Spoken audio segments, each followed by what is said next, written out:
At a family meeting, Mom boasted, "Your sister finally got the perfect house.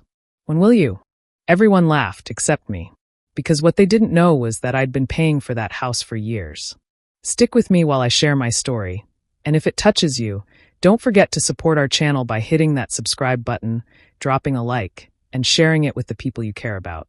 It was a Sunday evening in Ohio, the kind of night where everyone gathered around Mom's dining table pretending to be one big happy family.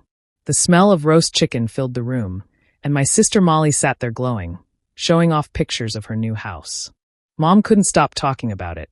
"Can you believe it? My baby finally has her dream home. She's so responsible, so hardworking," she said proudly, her eyes sparkling. I smiled tightly, pretending to be happy. But my stomach twisted. I knew that address. I'd seen it on mortgage papers.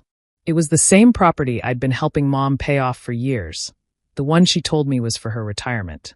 Every extra shift I worked, every weekend I skipped rest for her. It was all to make sure she'd be comfortable someday. Now, that house belonged to my sister. Molly laughed, soaking in the praise, talking about how grown-up she felt managing a mortgage. My uncles clapped her on the back. My cousins teased me, asking when I'd finally settle down, and buy something of my own. I wanted to speak up, to ask Mom how it was possible. But her smile was wide, proud, and I couldn't bring myself to ruin her perfect moment. So I just sat there, holding my glass of water, watching the people I loved celebrate something that came from my hard work. Every word felt heavier. I tried to tell myself there must be some misunderstanding, that maybe it was a coincidence. But deep down I knew. After dinner, as everyone moved to the living room, Mom leaned close and said softly, "See, Lena? Your sister's finally getting her life together. Maybe you should learn a thing or two from her." Her words hit harder than I expected. I'd been working 2 jobs for 5 years, paying bills she couldn't handle after Dad passed away. I'd never complained. I thought I was doing the right thing, helping family. But now, sitting there listening to her, I realized I'd been blind. That night, when I drove home, the laughter from dinner echoed in my head. The image of Molly smiling in front of my hard-earned house burned behind my eyes. I pulled into my apartment parking lot, turned off the car, and just sat there in silence. For the first time in a long while, I didn't feel tired. I felt angry. Something deep inside me shifted. I didn't know exactly how yet, but I promised myself one thing before I went to. 5 years earlier, everything was different. Dad had just passed away, and Mom was struggling to keep the house.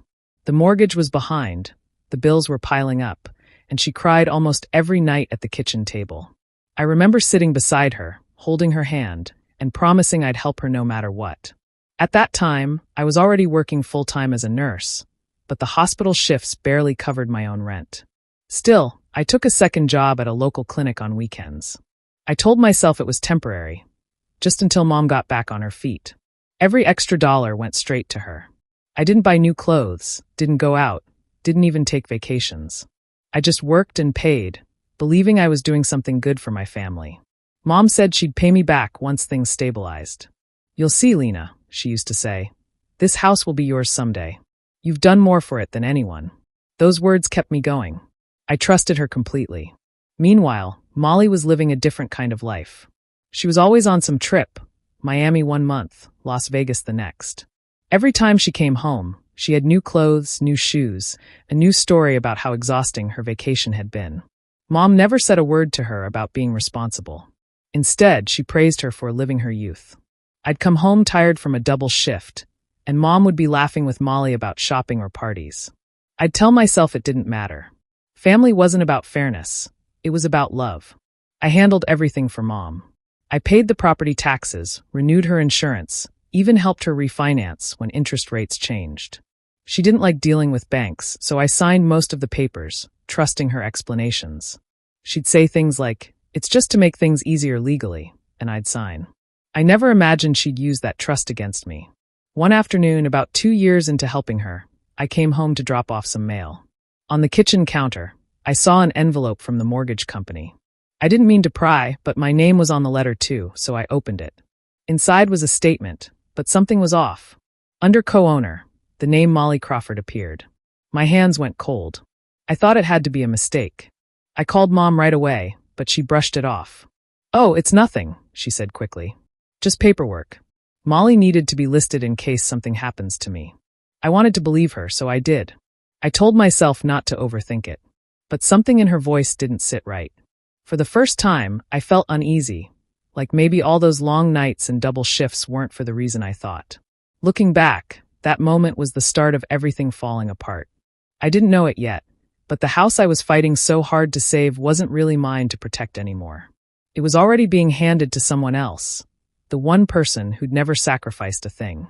Sleep that night. They were not going to get away with this. The morning after that family meeting, I couldn't stop thinking about the house. Every word Mom said replayed in my head. I barely slept. By sunrise, I decided I needed to know the truth, no matter how much it hurt. I drove to the county records office on my day off. My hands were shaking the whole way there. The clerk at the front desk was kind, an older man with glasses. I told him I needed to check property ownership records for a house under my mother's name. He looked it up on his computer, then printed out a few pages and handed them to me. When I saw the papers, my heart dropped. The title wasn't under my mom's name anymore. It was under Molly Crawford, transferred 6 months ago. The document said the house had been gifted to her, signed and notarized. My name appeared once, listed as having consented to the transfer. I felt dizzy. I read that line again and again. Consented? I never consented to anything. I'd signed what I thought were refinance papers, forms Mom said were routine. She'd even joked that I was too serious when I asked questions. And like a fool, I trusted her. Now, seeing my name attached to something that stripped me of everything I'd worked for, I felt sick. My vision blurred with tears, but I couldn't cry there. I quietly thanked the clerk, walked out, and sat in my car staring at the documents. I wanted to scream, but no sound came out. On the drive home, I remembered that day 6 months ago. Mom had called me in a rush, saying she needed help signing a few papers before the bank closed. I was exhausted after a 12-hour shift, but went anyway. She'd been waiting at the kitchen table with a stack of documents. I didn't read them carefully.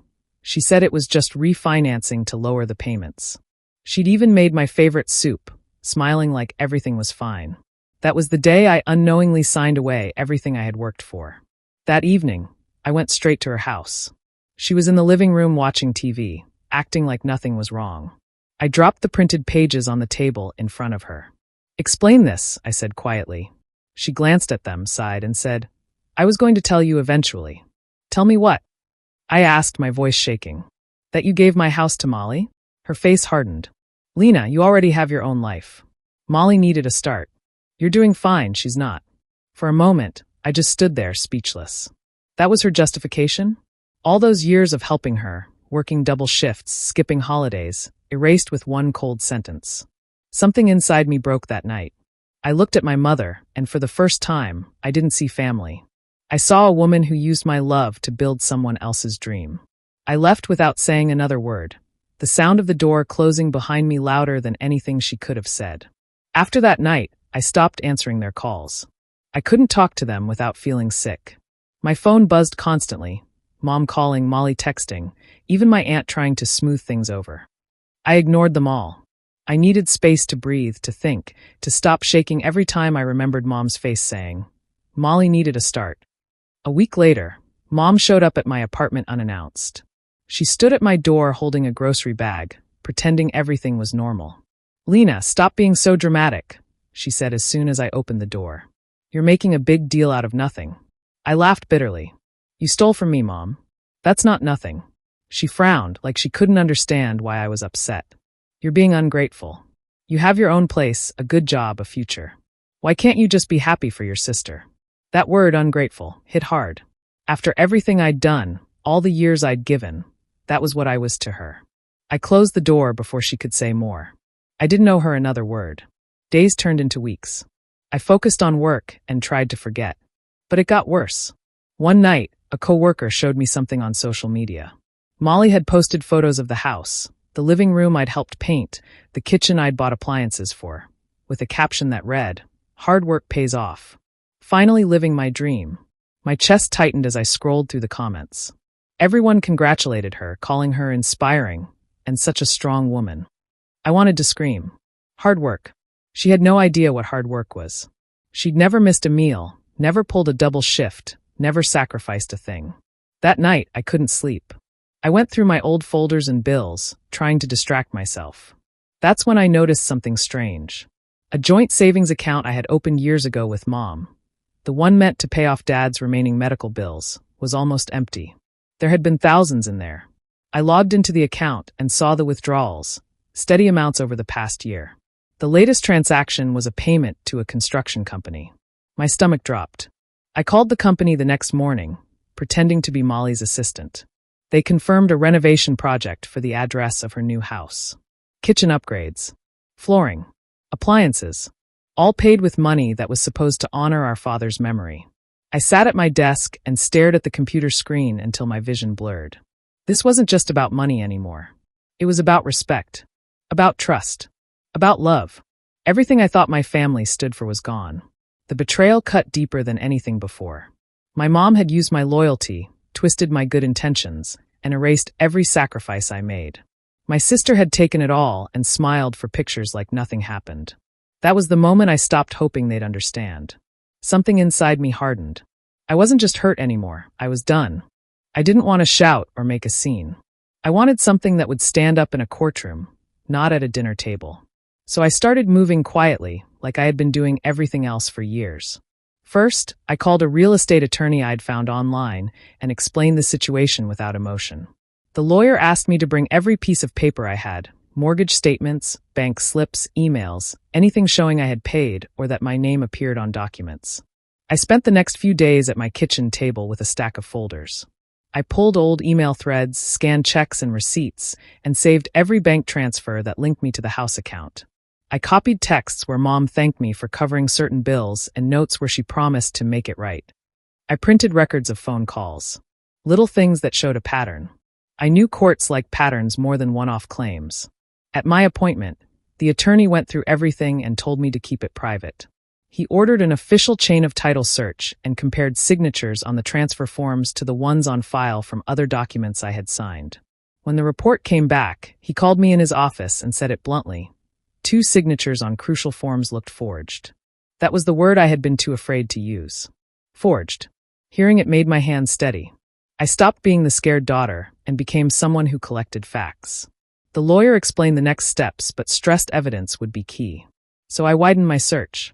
I requested copies of bank records from years back, asked my bank for transaction histories tied to the property, and made careful notes of dates and amounts. I emailed my old pay stubs to show where the money came from. I tracked down receipts for repairs and appliances that I had paid for or arranged. Every small paper added weight. I also found a helpful clerk at the county office who let me see notarization logs. That led to another small but important detail.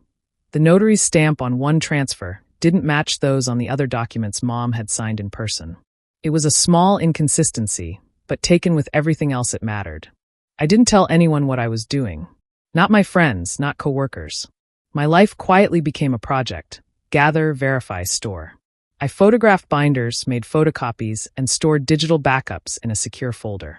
I labeled everything by date and type so it could be produced easily if needed. I kept a clean timeline, every payment, every phone call, every meeting, and I kept it in order. While I collected proof, I practiced calm. I stopped letting my anger drive me. Each piece of paper made me feel more in control. Revenge didn't look like yelling or revenge posts or drama. It looked like facts organized clearly, ready to be shown to a judge. That thought steadied me more than anything. For the first time since all this started, I slept without dreaming of confrontation. I had a plan. It was patient, careful, and built on evidence.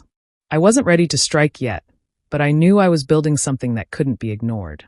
When I finally had everything organized, my attorney said it was time. He explained that what my mother did wasn't just betrayal, it was fraud. We had enough proof to file a property and forgery claim against both her and Molly. My hands shook when I signed the paperwork, but not from fear. It was something else, a quiet kind of strength I hadn't felt in years. We filed the case quietly, without warning. I didn't tell a single soul in the family. For weeks, nothing happened, and I went on with my life like usual. Then, one morning, my phone buzzed with a message from an unknown number. It was Mom. "You filed something against us?" she wrote. "Tell me this is a mistake." It wasn't. A few hours later, both she and Molly received their court summonses. My attorney confirmed they had been served. I could almost picture the look on their faces, Confusion first, then shock, then anger. For once, I didn't feel guilty. That evening, the calls started. First from Mom, then Molly, then my uncle. No one asked what really happened. They just told me to drop it. "You'll ruin this family," Mom said when I finally picked up after her 10th call. I took a deep breath and answered calmly, "You did that the day you used my name to build someone else's dream." Then I hung up. The next few days were a storm. Word spread fast. My aunt called to ask if it was true that I'd taken legal action against my own mother. Cousins messaged me, pretending to care but really wanting gossip. Some said I was being petty. Others quietly told me they were proud of me. I didn't explain anything to anyone. I let the documents speak for me. Mom tried to spin her own story, saying I was confused, and that the house was always meant for Molly. But people started asking questions about the payments, the loan transfers, and the account withdrawals. Her explanations didn't add up. Even the relatives who used to defend her started to hesitate. Molly, on the other hand, went silent online. No more photos of her dream home. She called me once, crying, saying she had no idea what Mom had done. But the lawyer's evidence told a different story. She'd signed her name on several of those same documents. I listened to her cry, said nothing, and hung up. A month passed before the first hearing date arrived. When I walked into the courthouse, I felt strangely calm. Mom and Molly sat together at the other table, both looking smaller than I remembered. They avoided my eyes. For the first time in my life, the power between us had shifted. I wasn't the quiet, obedient daughter anymore. I was the woman who had finally stood up for herself, and this time, they couldn't twist the truth. As the judge began reading the case summary, I sat back and let the facts speak. Everything they had stolen, everything they had lied about, was finally in the open. The day of the mediation finally came. Lena walked into the room with her attorney by her side. Patricia and Molly were already there, looking nervous. The air was thick with tension. The mediator started the session calmly, asking everyone to stay respectful. Lena didn't say much at first. She let the facts speak. Her attorney opened the folder and began presenting everything. The forged transfer forms, the bank statements, the messages where Patricia asked Lena for money for their father's treatments, and the receipts that showed where that money had actually gone. Every document was like a wound reopening, but Lena sat still, her eyes steady on her mother and sister. When the forged signatures were displayed on the screen, Patricia's hands began to shake. She couldn't hide anymore. The evidence was too clear, too detailed to deny. After a few minutes of silence, she broke down. "I did it for love," she said softly, tears streaming down her face. "I wanted to see both my daughters happy." Lena's jaw tightened. Her voice was calm but cold.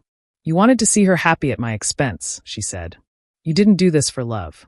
You did this to keep pretending everything was fine while taking everything I worked for."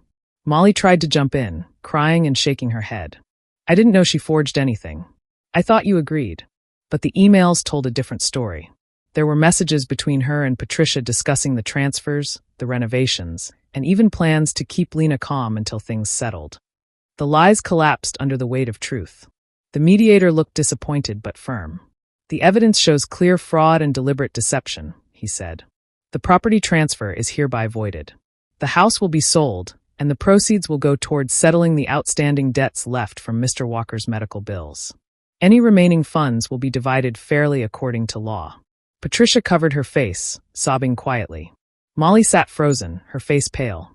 For years, they had controlled the story, making Lena feel guilty for wanting fairness. But now the truth was open for everyone to see. Lena didn't gloat. There was no joy in this victory. Just relief. Relief that her father's name, her own hard work, and her sacrifices finally had meaning again. She stood up slowly, thanked the mediator, and walked out without another word. Outside, she took a deep breath. The sky was gray, but it felt lighter than it had in months. Her phone buzzed with messages from relatives, some shocked, some apologetic, some still judging. She didn't reply. She didn't know anyone an explanation. For the first time in a long time, Lena felt control return to her life. The people who betrayed her were now facing the truth they had buried. The damage couldn't be undone, but justice had spoken, and it spoke for her. The weeks after the mediation moved slowly.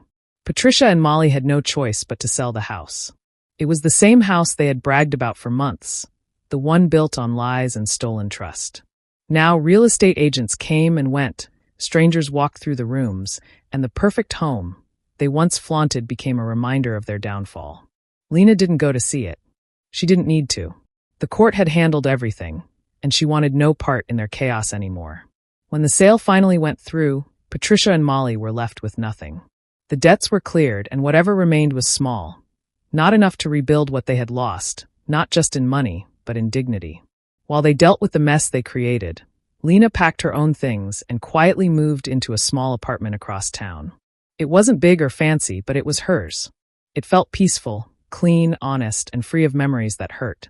She set up her father's old photo on the table by the window and lit a candle beside it.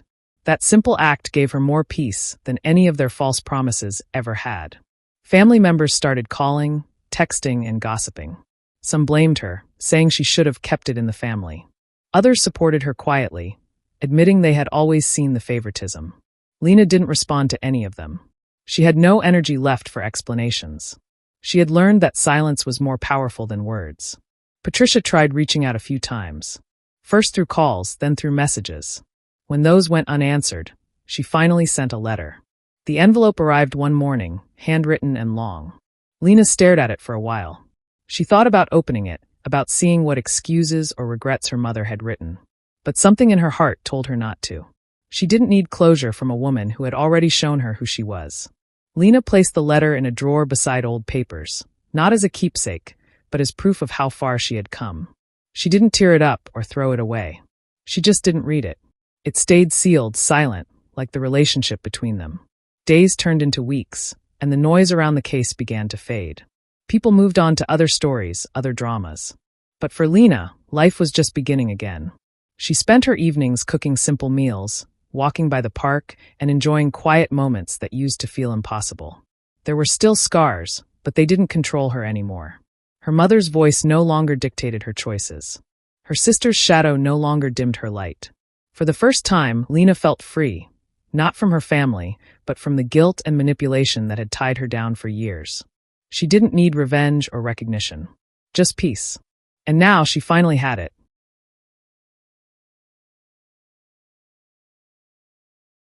A year passed, and Lena's life looked completely different. The storms of the past had settled, leaving behind a calm she had never known before. With careful planning and steady work, she managed to save enough money to buy a small property, her own place bought fully in her name. No shared signatures, no hidden conditions, no family ties attached. When she held the keys for the first time, her hands trembled. It wasn't excitement, it was relief. This house wasn't built on guilt or sacrifice. It was built on her hard work, her long nights at the hospital, and her quiet strength. As she walked through the empty rooms, she could almost hear the echo of freedom in the silence. Lena kept the decorations simple. The walls were light, the furniture clean and minimal. There were no family portraits, no reminders of broken promises. Every piece she chose told her that peace didn't need to be loud or expensive. It just needed to be honest. Her favorite spot was the small balcony that overlooked the street. In the evenings, she would sit there with a cup of tea and watch people pass by. She no longer carried the heaviness of proving herself to anyone. Her happiness came from knowing she had survived everything that was meant to break her. Her attorney, the one who had helped her through the case, stayed in touch. What started as professional respect slowly grew into friendship. He encouraged her to use her experience and savings wisely. With his guidance, Lena began investing in small rental properties. At first, it was just one apartment, then two. Soon, she found herself managing a small but growing business, something she never thought possible. Every decision she made was careful and grounded. She checked every document twice, every signature verified, every agreement clear. She promised herself she would never again be deceived in silence. Sometimes people from her past tried to reach out. A cousin would message her, or an old friend would mention that her mother missed her. Lena would listen quietly, then change the topic. She no longer felt anger or hate, only distance. Some relationships were not meant to be repaired, and she had made peace with that. There were moments when loneliness crept in, but they didn't last long. She had built something solid, not just a home or business, but a sense of self-worth. She finally understood that her value was never tied to her mother's approval or her sister's success.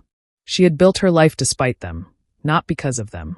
One evening, as the sun dipped below the horizon, Lena stood in her living room and looked around. It was quiet, peaceful. Her life wasn't perfect, but it was hers, and that was enough. For the first time in years, she smiled without holding back, knowing she had turned her pain into power. Months later, Lena received an invitation to her cousin's wedding. She almost ignored it, but something inside her told her to go. Maybe it was curiosity. Maybe she just wanted to see them, her mother and sister, one last time. Whatever the reason, she decided to attend. The event was held at a small banquet hall outside of town. As soon as Lena walked through the doors, conversations dropped. A few cousins whispered quietly, their eyes darting between her and the table where Patricia and Molly sat. It had been over a year since the lawsuit, and no one had seen them in the same room since. Patricia looked older, her shoulders slumped, her expression pale. Molly sat beside her, avoiding eye contact, stirring her drink without saying a word. The glow she once carried was gone. Word around the family was that her fiancé had left shortly after the court ruling, and the financial mess she was left with had ruined her credit. Lena didn't gloat or smile. She simply nodded politely to a few relatives and took her seat at the far end of the hall. Throughout the evening, she could feel eyes on her, could hear faint murmurs, not of gossip this time, but of respect. People finally understood the truth. Halfway through dinner, Patricia stood up and made her way to Lena's table. Her steps were slow, her expression filled with something between regret and pride. When she reached her daughter, she spoke softly, her voice trembling. "You could have just forgiven us, Lena. Families are supposed to stay together." Lena looked up, calm and steady. There was no anger in her voice, only quiet strength.